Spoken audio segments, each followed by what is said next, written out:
10th exercise 4.4 question number 2 का first है।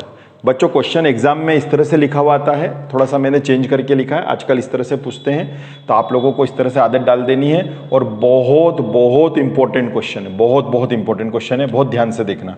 इसमें आपको के की वैल्यू निकालनी है, समीकरण के मूल बराबर हो। जब मैंने आपको थ्योरी समझाई थी तो 4.4 के क्वेश्चन नंबर 1 में बताया था कि मूल कब बराबर होते हैं, रूट्स कब इक्वल होते हैं। रूट्स तभी इक्वल होते हैं जब डी की वैल्यू 0 होती है, या उल्टा बोल लो, डी की वैल्यू 0 होती है उस समय रूट्स कैसे होते हैं, इक्वल होते हैं। डी मतलब डिस्क्रिमिनेंट, मतलब विविक्त कर। ठीक है, तो अपन यहां पे लिखेंगे गिवन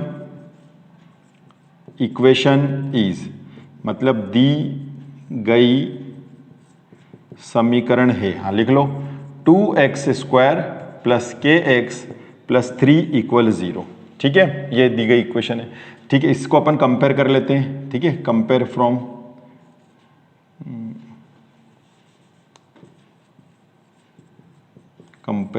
किससे कंपेयर कर रहे हैं, x² plus bx plus c equal 0 से तुलना करने पर।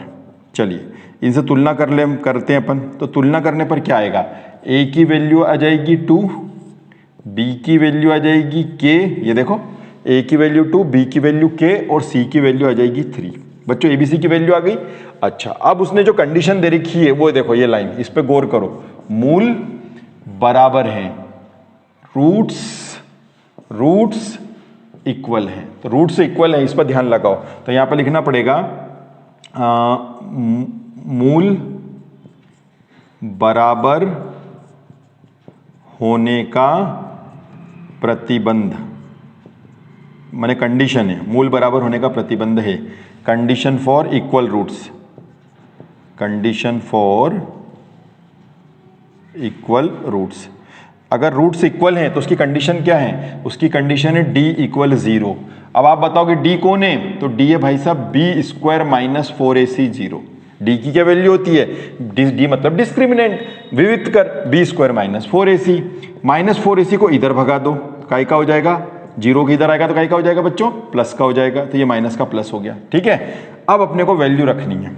ठीक है, तो अपन वैल्यू रख लेते हैं। क्या वैल्यू है, देखो b की वैल्यू है k,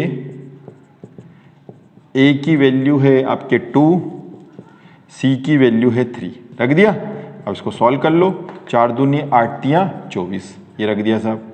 स्क्वायर उधर गया तो रूट बन गया। अब यहाँ पर भी बहुत सारे बच्चे गलती कर देते हैं। गलती क्या करते हैं, ये आपको बताता हूँ, है ना। इधर ही लिख लेता हूँ, दिख रहा है कि नहीं दिख रहा, देख लेता हूँ एक बार।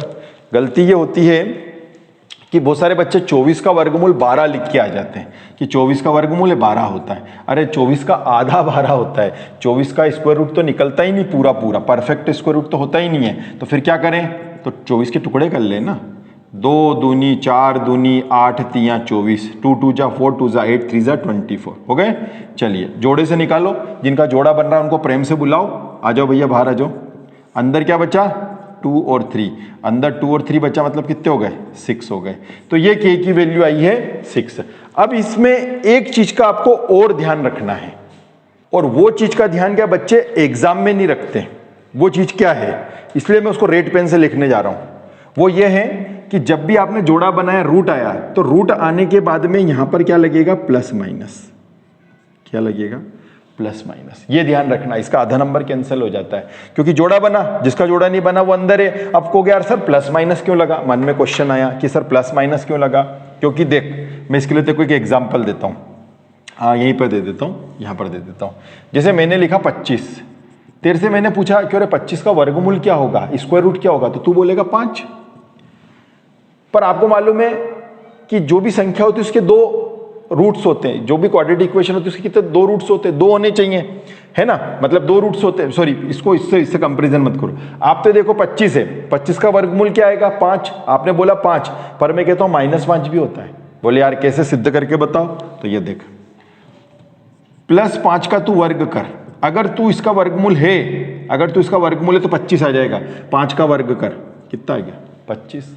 सर आप तो कह रहे थे -5 भी, -5 भी, ये देखो -5 का वर्ग कर, माइनस पे जब भी घात 2 आएगी प्लस हो जाएगा, 5 के 25। तो इसका मतलब क्या है कि 25 के 2 रूट हो गए, प्लस का 5 और प्लस 25 का भी हो गया माइनस का 5, ये दोनों ही प्लस है। 25 के 2 रूट हो गया सिद्ध कि 25 का +5 भी होता है।